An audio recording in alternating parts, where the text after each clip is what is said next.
육군 참모총장의 아들이 GOP로 자원해서 복무를 하게 되었고 그곳에서 엄청난 폭행을 당하게 되면서 그 사실을 알게 된 포스타. 아버지가 군부대로 헬기를 타고 찾아가 모두를 개박살 내면서 악습이 남은 군대를 개편하는 이야기입니다. 구독과 좋아요를 해주시면 더 좋은 사연으로 보답하겠습니다. 2017년 10월 충청남도 계룡대 육군본부의 공기는 서늘하면서도 팽팽한 긴장감으로 가득했다.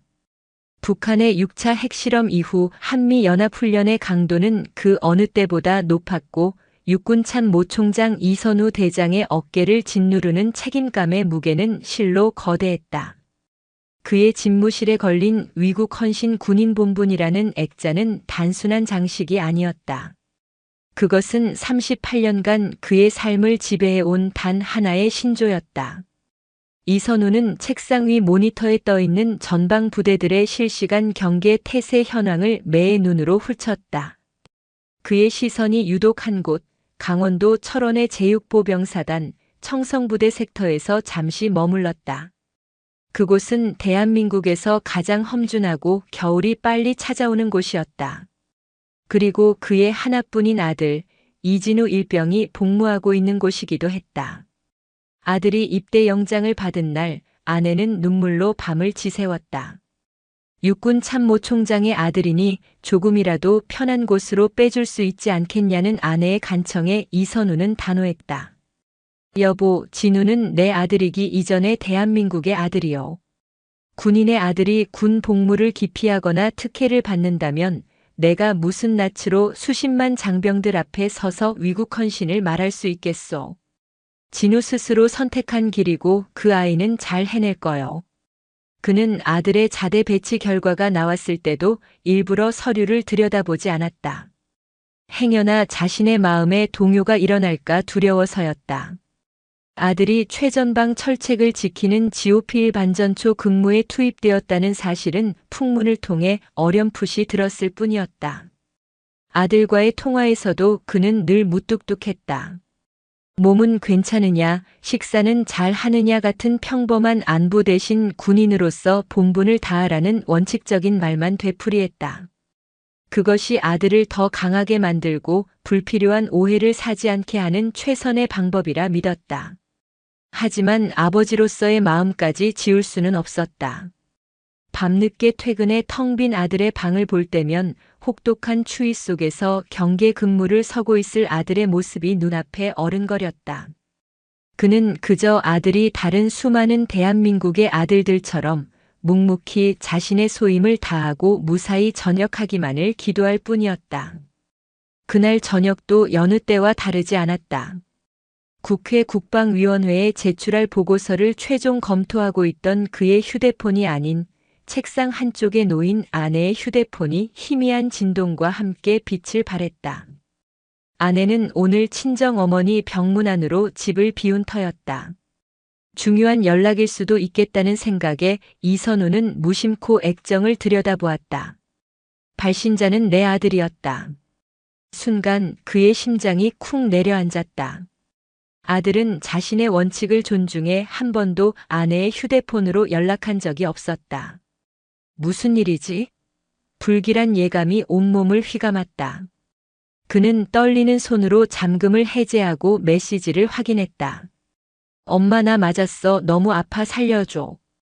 짧은 문장이었지만 그 안에는 아들의 고통과 절망 그리고 마지막 희망이 처절하게 담겨 있었다. 오타 하나 없이 또박또박 찍힌 글자들이 오히려 상황의 심각성을 말해주고 있었다. 이선우의 머릿속이 하얗게 비었다. 38년간 그 어떤 위기 상황에서도 평정을 잃지 않았던 그의 이성이 한순간에 마비되었다. 맞았어. 너무 아파. 살려줘. 단어 하나하나가 비수처럼 날아와 그의 심장에 박혔다. 그의 눈앞에 어릴 적 유난히 겁이 많았던 아들의 모습이 스쳐 지나갔다. 넘어져 무릎이 깨졌을 때도 아프다는 말 한마디 못하고 눈물만 뚝뚝 흘리던 아이. 그런 아이가 살려달라는 말을 하기까지 얼마나 큰 고통과 공포에 시달렸을까. 아들을 지켜주지 못했다는 죄책감과 아들을 그 지경으로 만든 자들에 대한 참을 수 없는 분노가 그의 온몸을 집어삼켰다. 이선우는 자리에서 벌떡 일어섰다. 그의 눈은 더 이상 육군 참모 총장의 눈이 아니었다. 피를 토하는 심정으로 아들을 구하러 가야 하는 한 아버지의 눈이었다. 그는 책상 위에 인터폰을 집어들었다. 그의 목소리는 분노로 미세하게 떨리고 있었지만 그 어느 때보다 단호하고 서늘했다. 비서실장, 당장 의전 헬기 준비시켜. 목적지는 철원 육사단이다. 5분 내로 이륙한다. 수화기 너머의 비서실장은 전후 사정도 모른 채 당황한 목소리로 총장님, 이렇게 갑자기 철원에는 무슨 일로? 라고 물었지만 이선우는 말을 잘랐다. 이유는 묻지 말고 지금 당장 내 지시를 이행하라. 고요했던 계룡대의 밤하늘에 거대한 균열이 생기고 있었다. 그 균열은 한 아버사의 분노에서 시작되어 대한민국군 전체를 뒤흔들 거대한 폭풍의 전조가 될 것이었다. 육군 참모총장의 명령은 절대적이었다. 이선우의 불호령이 떨어진 지 채 5분이 지나지 않아 계룡대 연병장의 어둠을 뚫고 UH-의육식 블랙호크 헬리콥터의 강력한 서치라이트가 지상을 밝혔다. 거대한 프로펠러가 회전하며 일으키는 굉음과 돌풍은 평온하던 군 전체 지휘 체계에 던져진 돌멩이와 같았다. 갑작스러운 총장의 야간 기동에 육군본부는 발칵 뒤집혔다. 작전참모부, 정보참모부, 인사참모부 등 각 부서의 장성들과 영관급 장교들이 상황 파악을 위해 분주하게 움직였다. 목적지가 육사단이라고. 혹시 북한군 특이 동향이라도 포착된 건가? 아닙니다. 합참으로부터 전달받은 특이 사항은 전무합니다. 그럼 총장님께서 왜 이 야심한 시각에, 그것도 의전 절차를 모두 무시하시고 직접 그 누구도 이유를 알지 못했다. 오직 이선우 장군의 수행비서인 강민준 소령만이 굳은 표정으로 헬기에 동승하며 총장의 서늘한 분노를 온몸으로 감당하고 있을 뿐이었다. 헬기가 육중한 동체를 하늘로 띄우자 계룡대의 불빛들이 점처럼 멀어졌다. 이선우는 좌석에 등을 깊게 묻은 채 창밖의 칠흑 같은 어둠을 응시했다. 헬기의 소음이 귀를 때렸지만 그의 귓가에는 아들의 절규만이 메아리치고 있었다. 살려줘. 그의 머릿속은 복잡한 상념과 타오르는 분노로 뒤엉켜 있었다. 아버지로서의 분노와 군 최고 지휘관으로서의 이성이 격렬하게 충돌했다. 절차를 무시한 독단적인 행동이다. 사단장에게 먼저 연락해 상황을 파악하고 군사경찰헌병을 보내 정식으로 수사 지시를 내리는 것이 옳다. 내가 지금 가는 것은 명백한 월권이자 사적 감정으로 군을 움직이는 위험천만한 선례를 남기는 것이다. 이성적인 판단이 머리를 울렸다. 하지만 곧이어 아버지의 목소리가 그 모든 것을 집어삼켰다. 내 아들이 죽어가고 있다. 갈비뼈가 부러지고 내장이 파열되었을 수도 있다. 지금 이 순간에도 그 악마 같은 놈들 곁에서 공포에 떨고 있을지 모른다. 단 1분 1초라도 지체할 수 없다. 절차? 규정? 내 아들의 목숨보다 중요한 것은 이 세상에 없다. 이선우는 두 눈을 질끈 감았다. 진우가 신병교육대 수료식을 하던 날의 모습이 떠올랐다. 수많은 훈련병들 속에서 유독 빼빼 마른 채 검게 그을린 아들의 얼굴. 그는 일부러 단상 위에서 내려가지 않았다. 다른 부모들처럼 아들을 끌어안고 격려해주는 대신 멀리서 경례하는 아들의 모습을 그저 지켜보기만 했다. 그것이 공과 사를 구분하는 군인으로서의 도리라 여겼다. 하지만 그날 밤 그는 아내 몰래 아들의 군복 사진을 보며 남몰래 눈물을 삼켰다. 내가 틀렸던 것일까? 원칙과 명예라는 이름 아래 나는 아들을 너무도 외롭게 만들었다. 아비의 그림자가 너무 커서 그 아이는 힘들다는 말 한마디조차 제대로 하지 못하고 속으로 썩어 문드러지고 있었던 게 아닐까? 자책감이 그의 심장을 후벼 팠다. 내가 좀 더 따뜻한 아버지였다면 아들이 이런 극한의 상황에 몰리기 전에 먼저 손을 내밀어 주지 않았을까? 특혜를 주지 않겠다는 신념이 오히려 아들을 보호해야 할 최소한의 관심마저 차단해버린 맹목적인 아집은 아니었을까? 헬기는 어둠을 가르며 계속해서 북쪽으로 향했다. 화려한 도시의 불빛은 사라지고 산과 능선이 끝없이 이어지는 검은 침묵의 땅이 나타났다. 민간인 통제선을 넘어서자 창밖 풍경은 더욱 스산해졌다. 저 아래 희미한 불빛들이 점점이 박힌 곳이 바로 아들이 목숨을 걸고 지키는 철책선일 터였다. 그때 수행비서 강소령이 조심스럽게 말을 걸었다. 총장님, 육사단 사단장과 통화 연결되었습니다. 이선우는 잠시 망설이다가 헤드셋을 넘겨받았다. 나 이선우 대장이다. 수화기 너머에서는 당황과 긴장이 역력한 사단장의 목소리가 들려왔다. 충성, 사단장 5호 소장입니다. 총장님, 이 밤중에 어인 일이십니까? 저희 관할 구역의 문제라도. 문제는 내가 직접 확인할 것이다. 자네는 아무것도 묻지 말고 헬기가 착륙할 수 있도록 GOP 내 연병장만 확보해둬라. 그리고 자네 부대 내에 이진우라는 일병이 있는지 확인해. 지금 당장. 이선우의 목소리에는 참모 총장의 위험이 아닌 자식을 잃을 위기에 처한 아버지의 절박함이 묻어 있었다. 사단장은 더 이상 아무것도 묻지 못하고 알겠습니다. 라고 복창할 뿐이었다. 얼마나 지났을까? 헬기의 고도가 서서히 낮아지기 시작했다. 창밖으로 유도등의 불빛과 함께 희미한 막사들의 윤곽이 드러났다. 철원 제육보병사단 예하 승리부대라고 불리는 GOP 대대본부였다. 이선우는 굳게 담은 입술 사이로 나지막이 은조렸다. 만약 내 아들 몸에 손톱 하나라도 상처를 입힌 놈이 있다면 내 계급장을 걸고서라도 내 놈들을 내 손으로 직접 지옥에 쳐넣을 것이다. 헬기가 착륙하며 일으킨 거센 바람이 GOP의 마른 흙먼지를 휘날렸다. 어둠 속에서 대기하고 있던 사단장과 연대장, 대대장이 황급히 달려와 거수 경례를 붙였다. 그러나 이선우는 그들의 경례를 받는 둥 마는 둥 하며 헬기에서 내렸다. 그의 시선은 오직 단 한 곳, 아들이 있을 내무반을 향해 있었다. 그의 발걸음 하나하나에 실린 분노의 무게가 철원의 차가운 밤 공기를 얼어붙게 만들고 있었다. 육군 참모총장의 예고 없는 방문은 최전방 GOP 부대를 순식간에 혼돈 속으로 몰아넣었다. 사단장 이하 지휘관들은 이선우 장군의 얼음장처럼 차가운 표정과 금방이라도 폭발할 듯한 기세에 눌려 감히 말 한마디 제대로 붙이지 못하고 그의 뒤를 따를 뿐이었다. 밤 공기는 칼날처럼 차가웠지만 이선우의 등에서는 식은 땀이 흘렀다.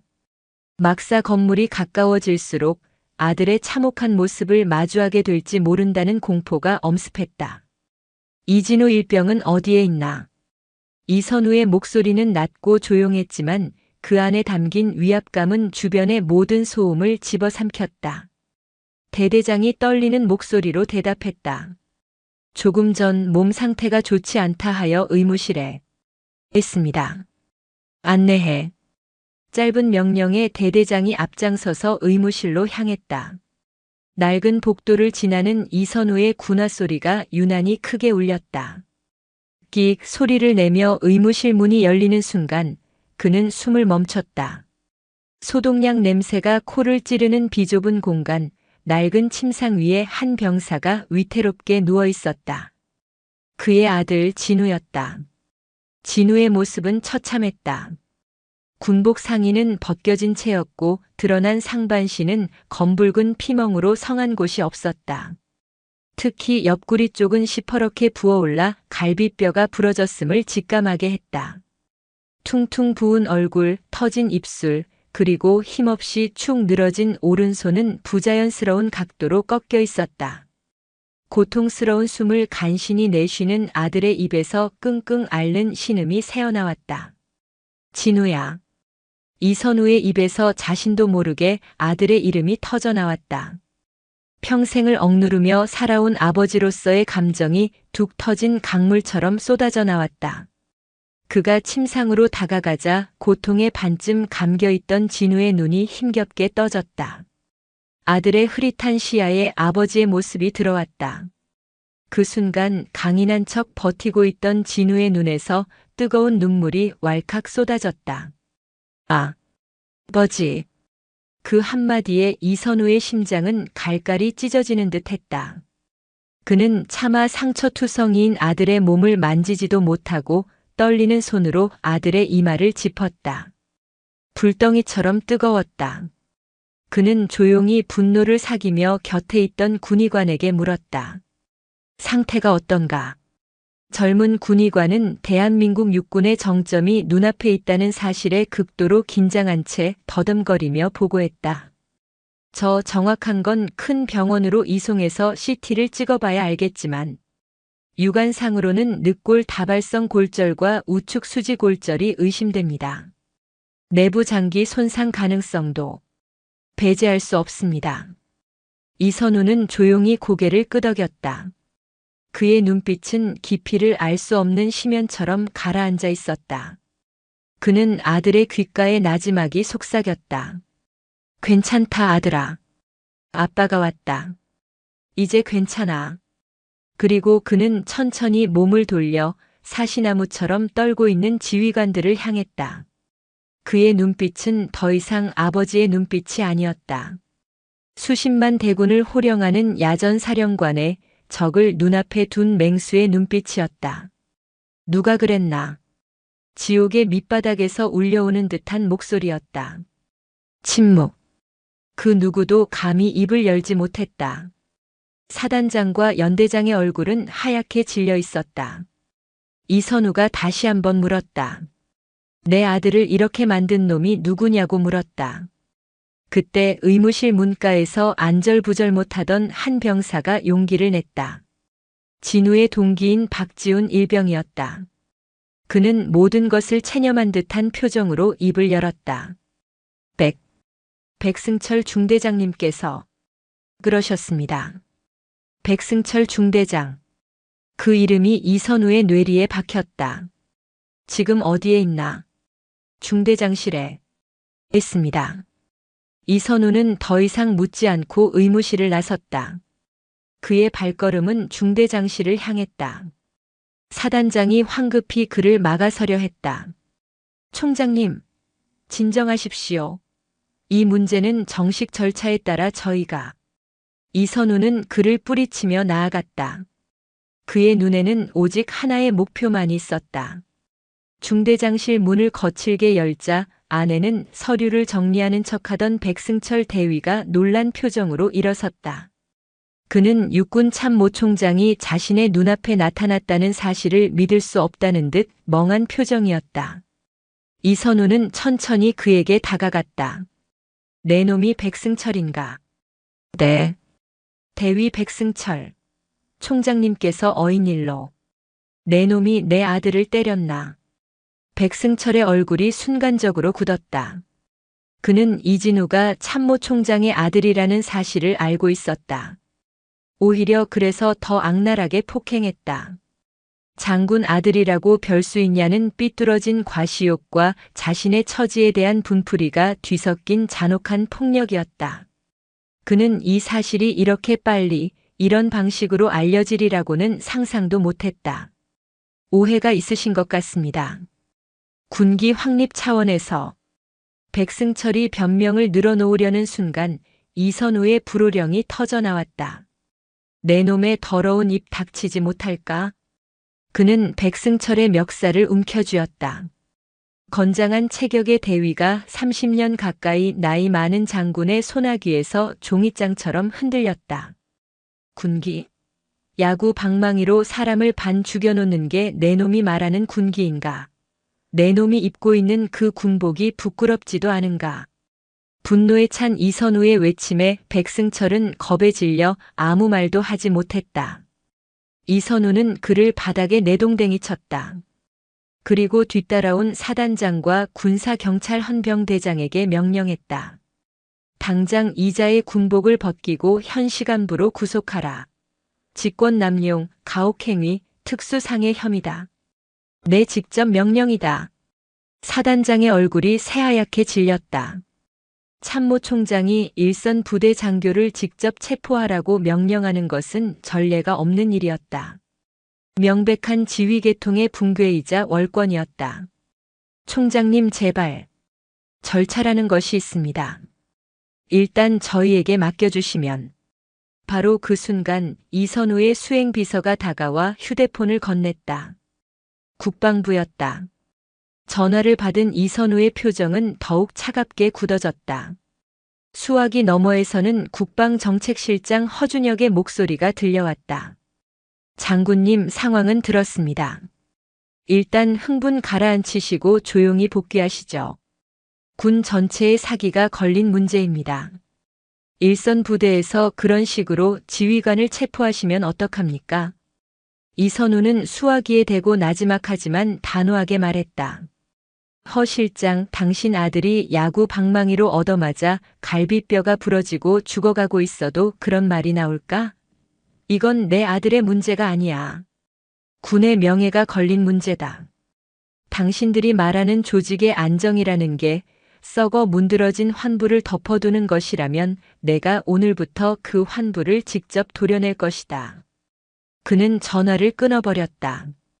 그리고 헌병대장을 향해 다시 한번 명령했다. 뭘 하고 있나? 당장 체포하지 않고. 결국 헌병들이 다가와 백승철 대위에게 수갑을 채웠다. 한밤중 GOP에서 벌어진 초유의 사태였다. 이선우는 차가운 눈으로 그 광경을 지켜본 뒤 다시 의무실로 향했다.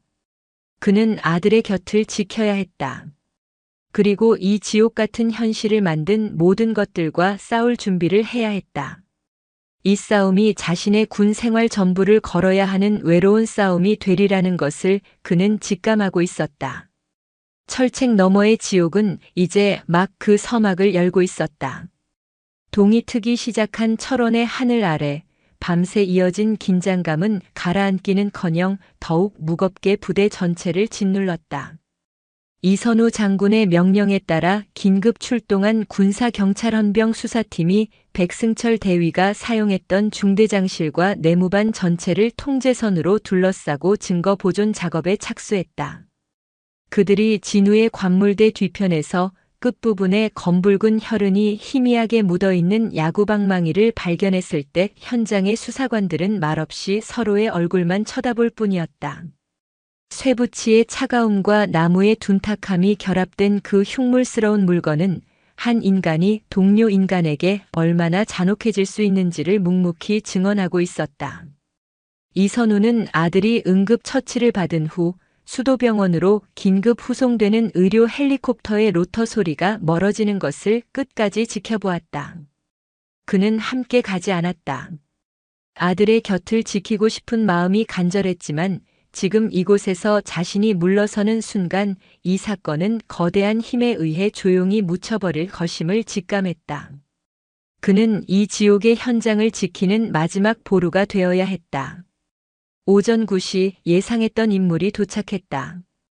검은색 관용 세단에서 내린 국방부 국방정책실장 허준혁은 밤새 달려온 기색 없이 잘 다려진 제복처럼 빳빳한 얼굴로 이선우에게 다가왔다. 그는 군 조직의 안정을 위해서라면 진실마저도 관리될 수 있다고 믿는 전형적인 관료주의의 화신이었다. 두 사람은 사단장실에서 독대했다. 창밖으로는 분주하게 움직이는 헌병들의 모습이 보였다. 먼저 입을 연 것은 허준혁이었다. 그의 목소리는 유감의 뜻을 표하면서도 은근한 책망이 담겨 있었다. 장군님, 먼저 심심한 위로의 말씀을 전합니다. 자제분의 일은 실로 안타깝고 있어서는 안 될 일이었습니다. 가해자는 지휘고하를 막론하고 엄중히 책임을 묻겠습니다. 하지만 장군님, 어젯밤 장군님의 행동은 군 전체의 지휘 체계를 뒤흔드는 매우 위험한 선례를 남기셨습니다. 육군 참모총장께서 개인적인 일로 최전방 부대에 직접 헬기를 몰고 와 지휘관을 현장 체포하는 이 상황을 외부에서 어떻게 보겠습니까? 지금은 북한의 도발 위협이 최고조에 달한 시기입니다. 군은 한치의 흔들림도 보여서는 안 됩니다. 허준혁은 개인적인 일이라는 단어에 힘을 주어 말했다. 이 사건을 사성 장군 아버지의 사적 분노로 규정하고 그 프레임 안에 가두려는 의도가 명백했다. 이선우는 말없이 창밖을 응시하다가 천천히 입을 열었다. 허 실장, 내 아들이 누워있던 그 침상 봤소? 피냄새와 소독약 냄새가 뒤섞인 그 공기 맡아봤소?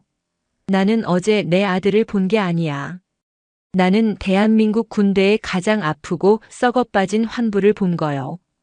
장군님, 이건 내 아들 이진우의 일이 아니란 말이오. 이건 당신과 내가 녹을 먹고 있는 이 군 조직 전체의 명예와 생존이 걸린 문제야.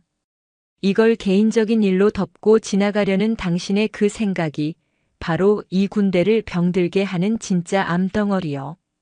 이선우의 목소리는 조용했지만 그 안에 담긴 결기는 서슬퍼런 칼날 같았다. 허준혁의 미간이 순간 좁아졌다. 그는 회유책이 통하지 않자 압박하는 쪽으로 방향을 틀었다. 장군님께서 이성을 찾으셔야 합니다. 이 일이 언론에 알려지기라도 하면 어떻게 되겠습니까? 야당과 시민단체들이 들고 일어날 것이고 국방개혁을 외치는 청와대까지 가세하면 군은 그야말로 만신창이가 될 겁니다. 장군님의 38년 명예는 물론이고 국가 안보마저 위태로워질 수 있습니다. 이번 일은 조용히 그러나 철저하게 내부적으로 처리하는 것이 모두를 위한 길입니다. 백대위는 군법에 따라 최고 수위로 징계하고 피해 보상도 확실히 하겠습니다. 그러니 장군님께서는 그만. 이선우가 그의 말을 잘랐다. 모두를 위한 길.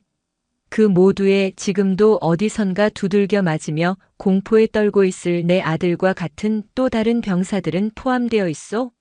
나는 이 사건을 투명하고 철저하게 원칙대로 처리할 것이요. 군사경찰의 공식 수사를 통해 진상을 규명하고 관련된 모든 책임자들을 법정에 세울 거요. 당신들이 막아도 소용없소. 내 남은 군 생활 전부와 내 목숨을 걸고서라도 이번만큼은 절대로 그냥 넘어가지 않을 거요. 두 사람의 시선이 허공에서 부딪혔다. 한쪽은 어떻게든 둑을 막으려는 자였고 다른 한쪽은 기꺼이 둑을 무너뜨려 썩은 물을 다 흘려보내려는 자였다. 조용한 전쟁은 이미 시작되고 있었다. 한편 부대 내 다른 병사들은 극심한 공포와 혼란에 휩싸여 있었다. 진우의 선임이었던 김태호 병장과 동기인 박지훈 일병은 각각 다른 막사에서 분리된 채 사단 헌병대의 조사를 받았다. 조사관의 질문은 집요했다. 백승철 대위가 이진우 일병을 폭행한 것을 직접 목격했나? 평소에도 가혹행위가 있었나? 이번 사건 외에 다른 부조리는 없었나? 김태호 병장은 냉소적인 표정으로 일관했다. 뭘 말해봤자 바뀌겠어. 괜히 나섰다가 나만 다치지. 그는 입을 닫았다. 하지만 조사관의 마지막 한마디가 그의 마음을 흔들었다. 지금 내가 하는 말이 내 동료를 살릴 수도 죽일 수도 있다. 박지훈 일병은 겁에 질려 제대로 대답조차 하지 못했다. 그는 그저 고개를 숙인 채 손톱만 물어뜯었다. 그의 귓가에는 이 일은 곧 조용히 덮일 것이다.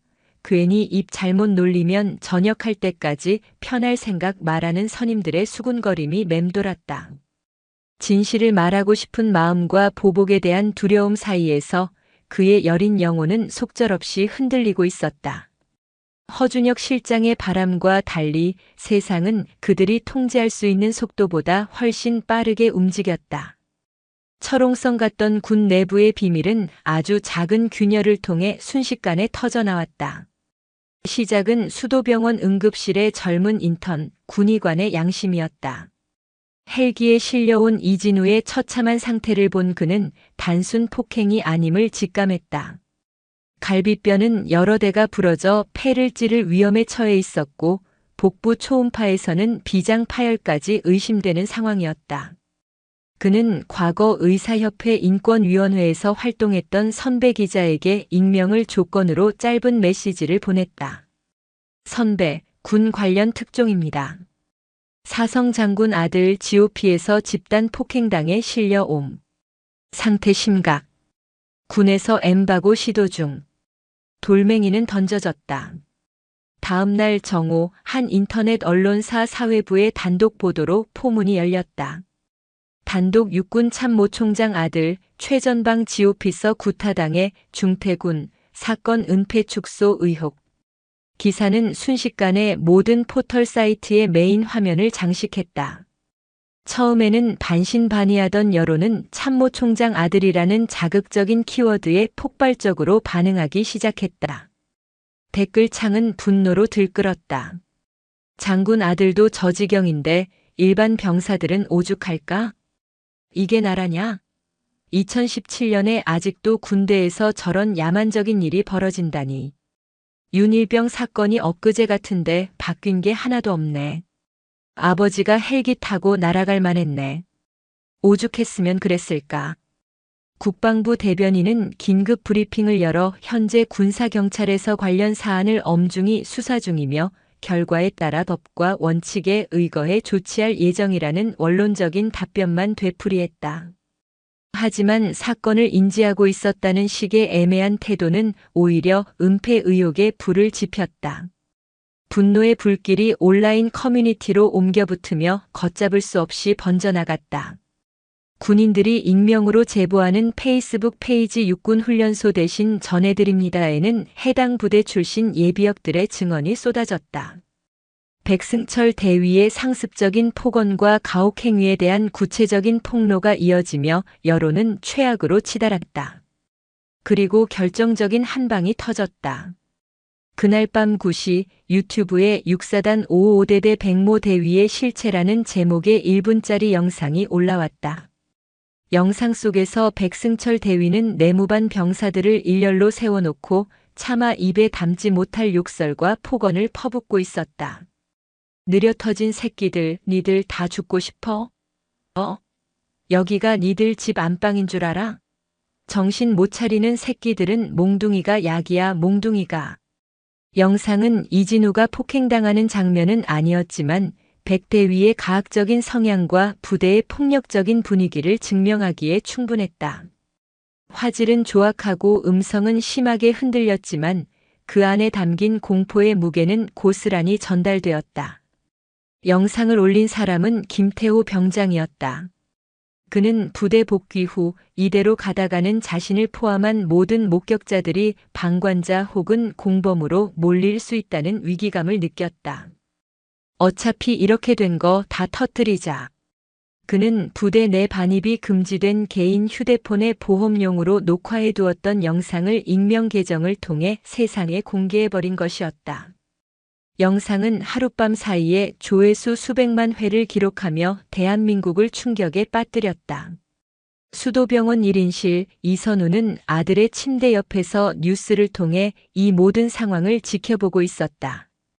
그는 자신이 원했던 방식은 아니었지만 이제 돌이킬 수 없는 강을 건넜음을 알았다.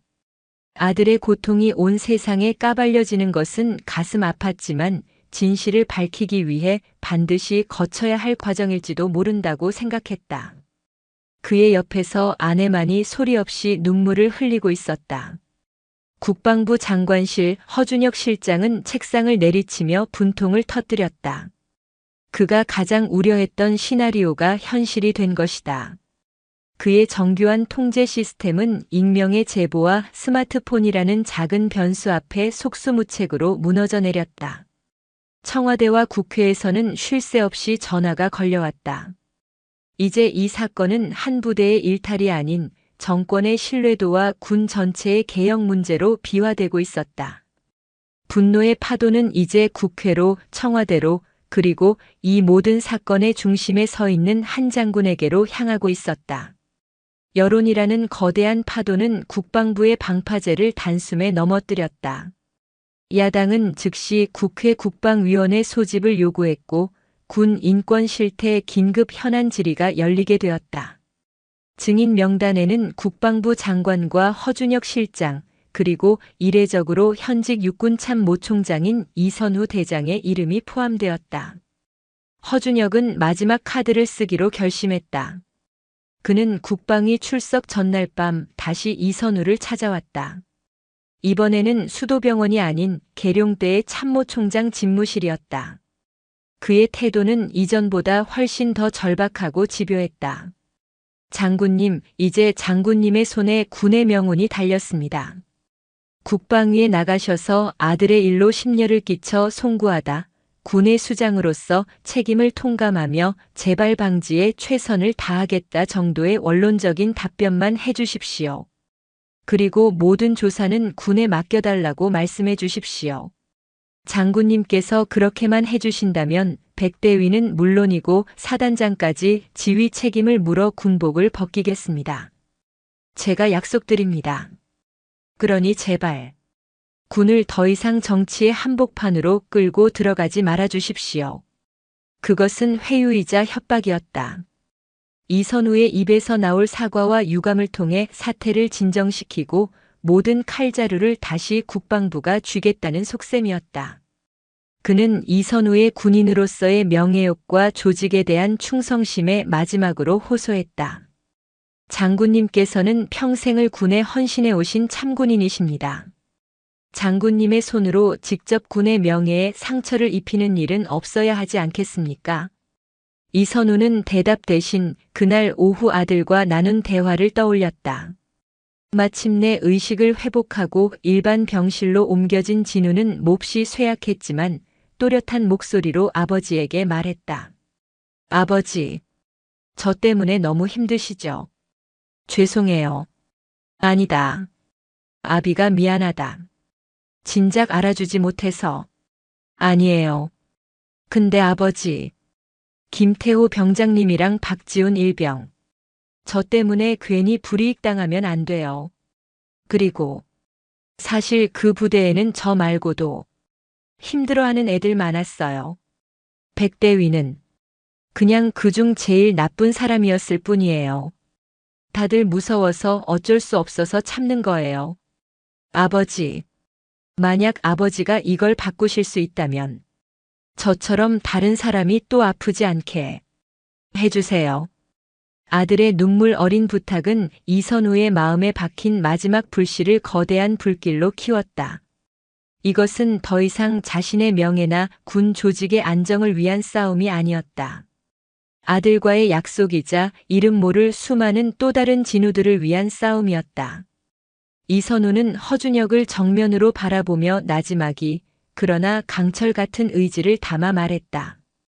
허 실장, 당신이 말하는 군의 명예라는 게 도대체 뭐요? 골마 터진 환부를 비단으로 덮어놓는 게 명예요? 아니면 그 환부를 깨끗이 도려내고 새살이 돋게 하는 게 진짜 명예요?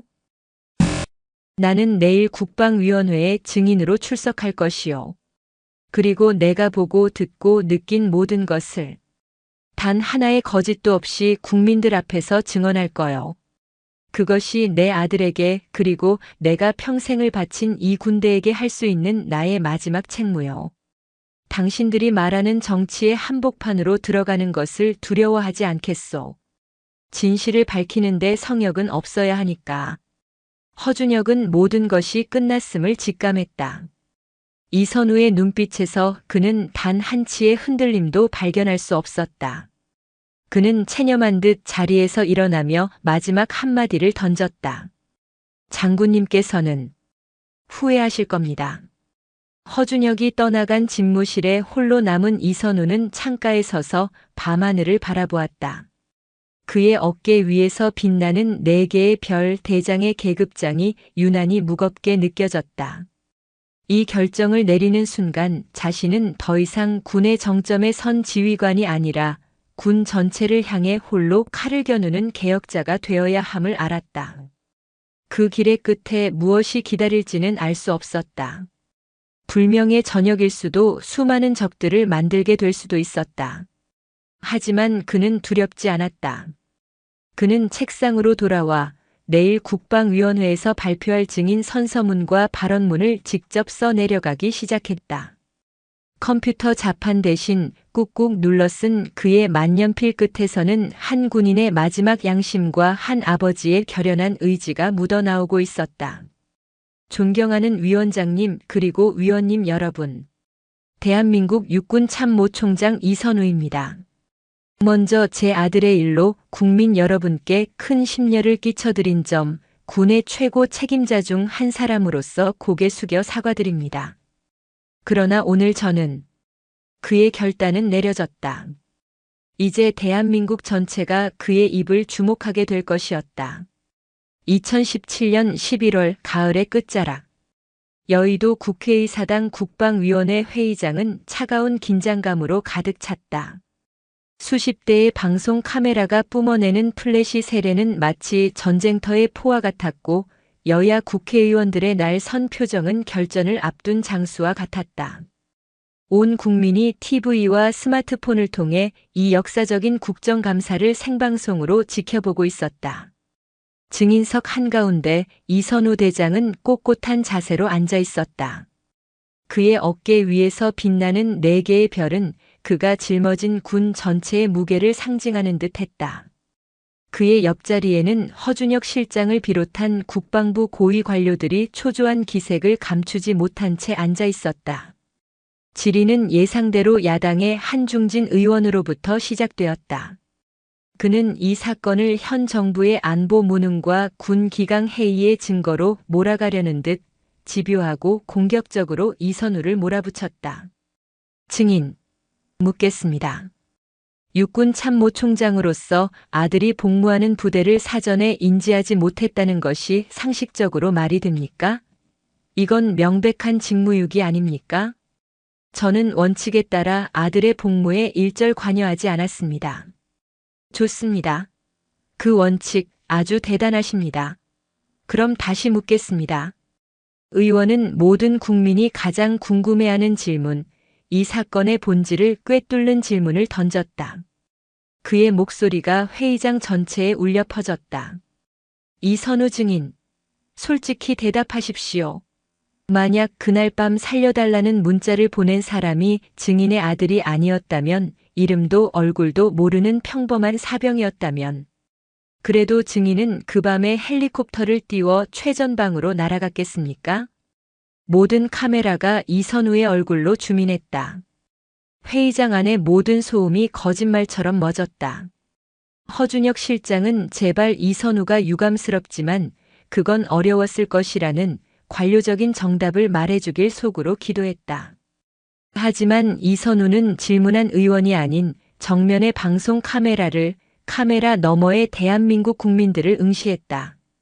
그리고 그는 잠시 숨을 고른 뒤 단호하고 우렁찬 목소리로 입을 열었다.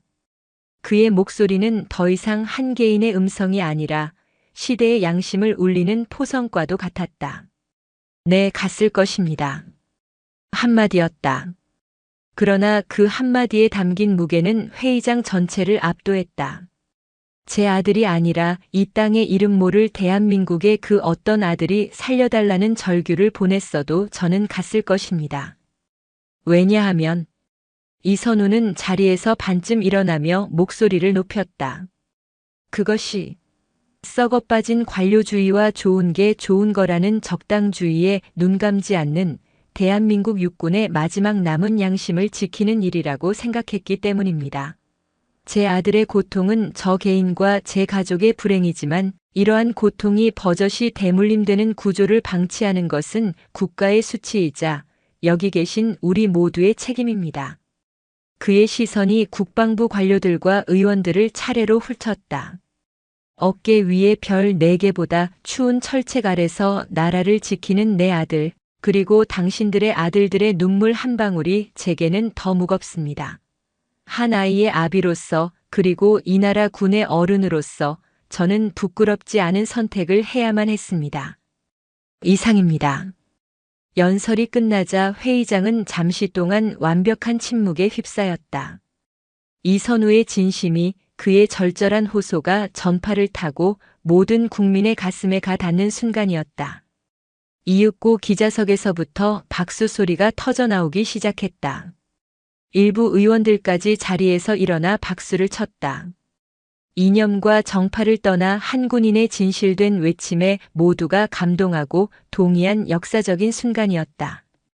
이선우는 더 이상 아들 일에 분노한 사성 장군이 아니었다. 그는 군의 골문 상처를 스스로 드러내고 치유하려는 용기 있는 개혁의 상징이 되었다. 허준혁 실장은 잿빛이 된 얼굴로 고개를 숙였다. 그는 깨달았다. 자신이 둑을 막으려 할수록 더 거대한 파도가 되어 모든 것을 집어삼킬 것이라는 사실을. 오늘 국회의 사당에서 울려 퍼진 포성은 낡은 성벽의 붕괴를 알리는 신호탄이었다. 국정감사장에서의 증언은 대한민국을 뒤흔들었다. 이선우 장군의 연설은 하루 종일 뉴스 헤드라인을 장식했고 국민참모총장, 진짜 군인이라는 찬사가 쏟아졌다. 청와대와 국방부를 향한 여론의 압박은 그야말로 태풍처럼 휘몰아쳤다. 보여주기식이 아닌 뼈를 깎는 쇄신을 요구하는 목소리가 하늘을 찔렀다. 결국 버티던 성벽이 무너져 내렸다. 국방부는 여론의 백기를 들고 전례 없는 초강수를 연이어 발표했다. 첫째, 가해자 백승철 대위는 군 검찰의 구속 기소됨과 동시에 불명예 전역 파면 조치되었다. 그의 군인연금 수급권은 박탈되었고 군사재판에서는 특수상해 및 직권남용 혐의로 중형이 예고되었다. 둘째, 폭력의 온상으로 지목된 육사단 GOP 3중대는 공식적으로 해체되었다. 중대원 전원은 타 부대로 재배치되었고 일부는 심리치료 프로그램에 투입되었다. 한 부대가 통째로 해체되는 것은 군 역사상 유례를 찾기 힘든 상징적인 조치였다.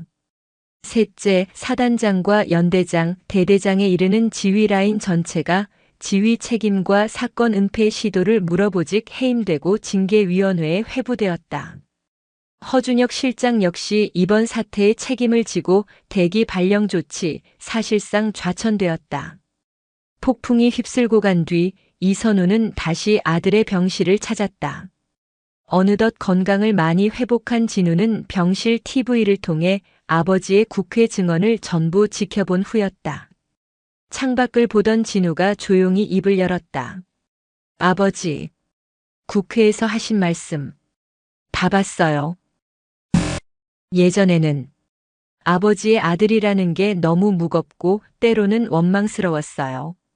그런데 어제는 아버지가 제 아버지라는 게 처음으로 정말 자랑스러웠어요.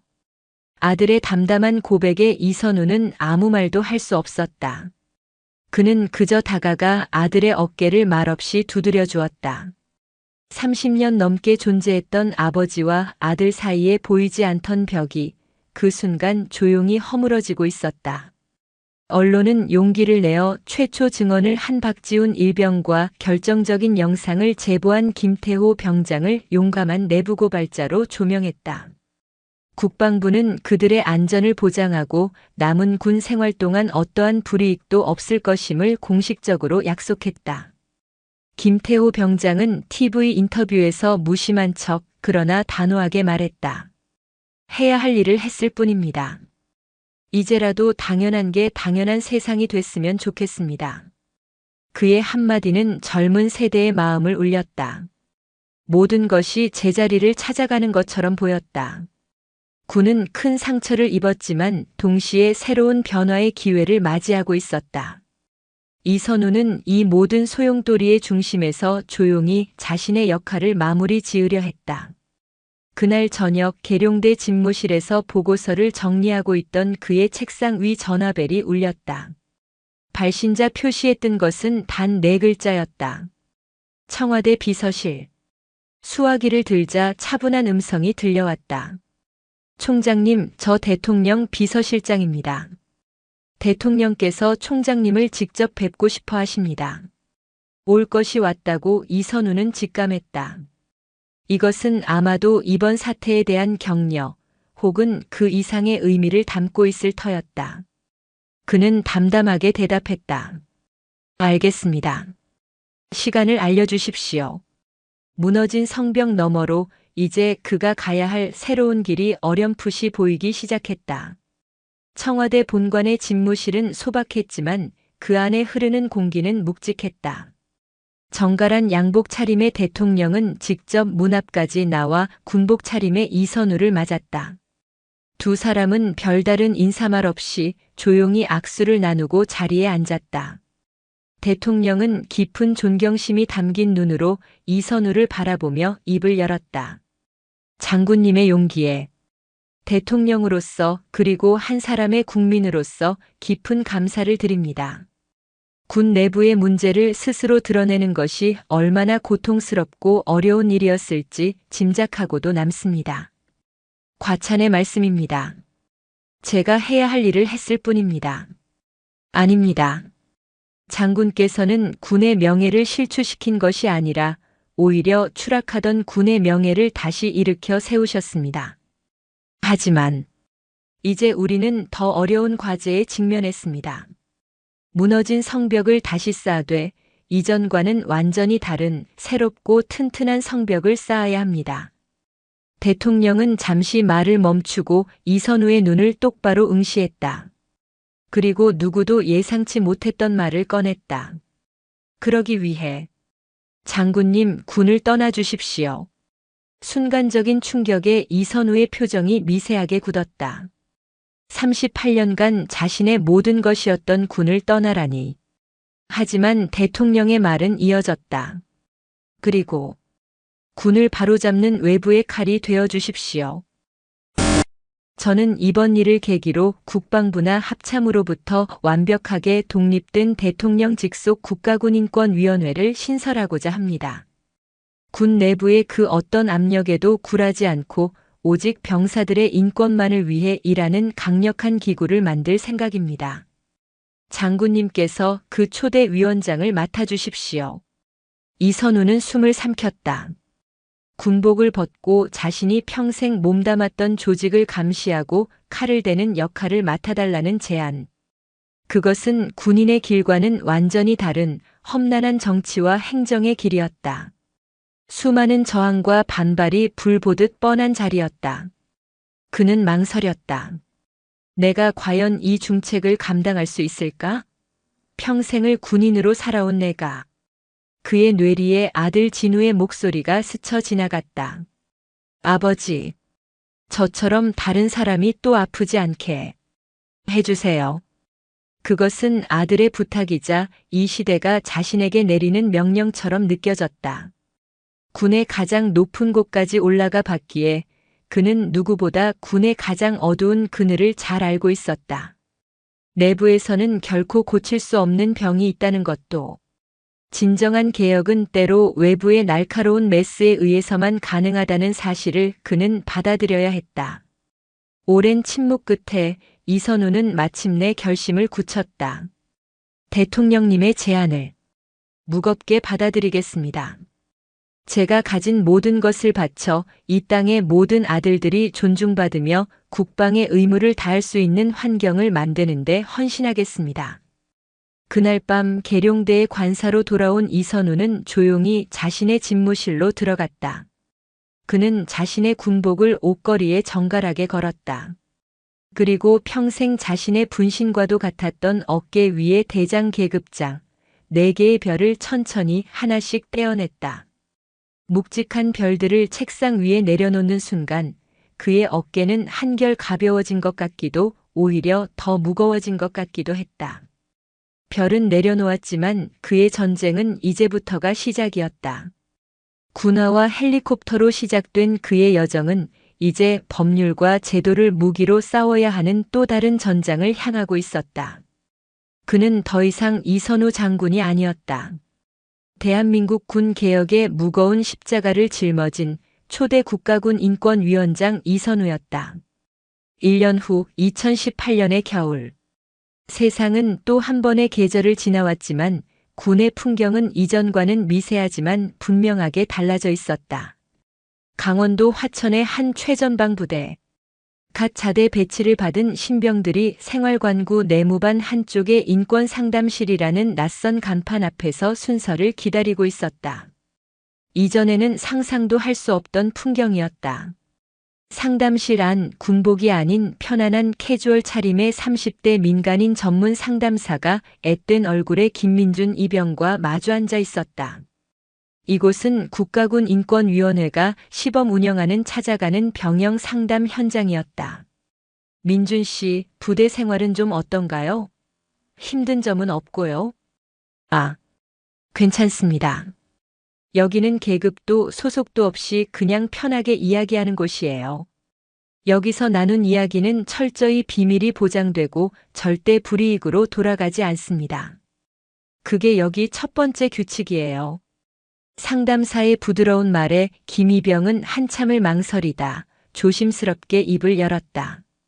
사실 저희 분대장님이 나쁜 분은 아닌데 가끔 화가 나시면 욕을 좀 심하게 하셔서 그럴 때마다 심장이 좀 철렁합니다. 과거 같았으면 군 생활 다 그렇지라며 묻혔을 이야기. 하지만 상담사는 진지한 표정으로 그의 말을 경청하며 기록했다. 그랬군요. 많이 놀랐겠네요. 일단 민준 씨가 원치 않으면 분대장에게 직접적인 조치는 취하지 않을 겁니다. 대신 저희가 대대장님과의 면담을 통해 언어폭력 예방 교육을 강화하도록 권고하고 해당 분대장에게는 익명으로 주의 카드를 전달하는 프로그램이 있습니다. 경각심을 주는 거죠. 어떻게 할까요? 김이병은 자신의 작은 목소리가 존중받고 체계적인 절차를 통해 해결될 수 있다는 사실에 안도감을 느꼈다. 그는 고개를 끄덕였다. 이것이 바로 이선우가 초대 위원장이 된 후 가장 먼저 뿌린 씨앗, 처벌이 아닌 예방과 소통 중심의 시스템이었다. 같은 시각 서울의 국가군인권위원회 위원장실. 이선우는 더 이상 군복을 입지 않은 평범한 회색 정장 차림의 신사였다. 그의 책상 위에는 결제 서류와 함께 분기별 병영 인권 실태 보고서가 놓여 있었다. 그는 모니터에 떠 있는 그래프를 조용히 응시했다.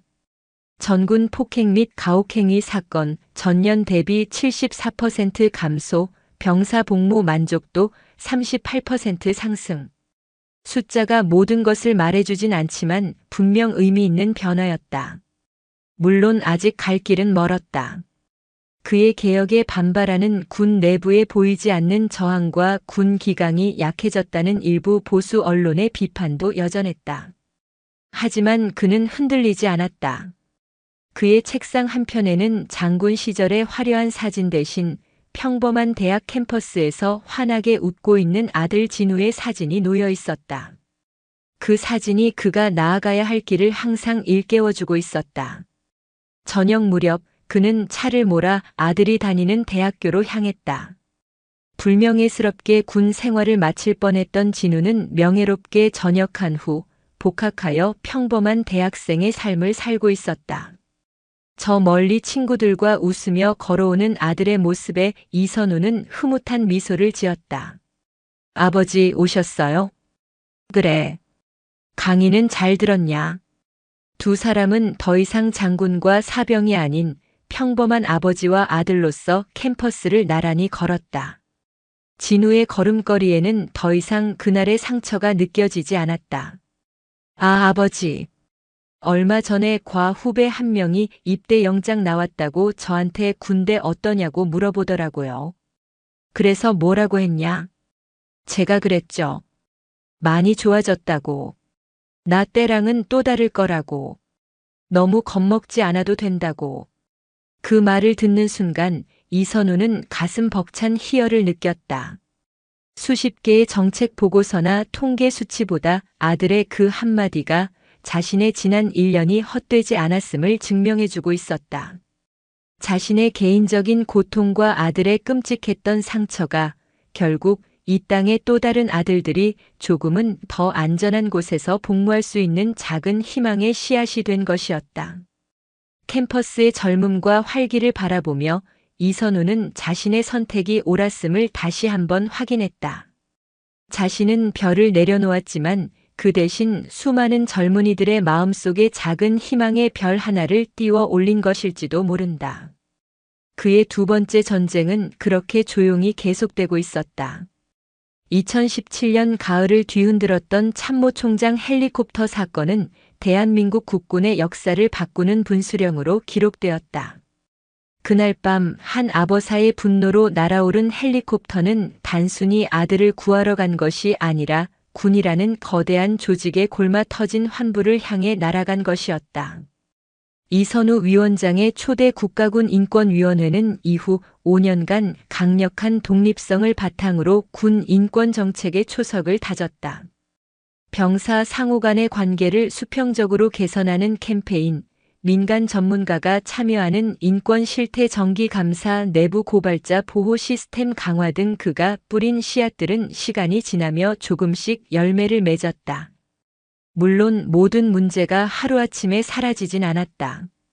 여전히 음지에서는 크고 작은 사건들이 일어났지만 적어도 맞아도 되는 군대, 참는 것이 미덕인 군대라는 잘못된 인식의 거대한 성벽에는 분명한 균열이 생겼다. 이선우는 임기를 마친 후 조용히 야인으로 돌아갔다. 그는 다시는 군과 관련된 그 어떤 직책도 맡지 않았지만 군인들은 그를 군을 떠나 군을 구한 진정한 군인으로 기억했다. 그리고 몇 년 후 어느 고요한 겨울밤, 휴전선 철책 위로 하얀 눈이 소복이 쌓여가고 있었다. 낯선 추위 속에서 경계 근무를 서던 한 젊은 병사는 잠시 하늘을 올려다보았다. 그는 자신에게 왜 군대가 예전보다 편해졌는지, 왜 부당한 일을 당했을 때 목소리를 낼 창구가 생겼는지 그 이유를 알지 못했다. 하지만 그가 지금 느끼는 최소한의 안전함과 존중감은 오래전 한 장군이 자신의 모든 것을 걸고 시작했던 외로운 전쟁의 결과물이었다. 어둠 속에서 희망의 씨앗은 그렇게 다음 세대의 이름 모를 병사들을 묵묵히 지켜주고 있었다.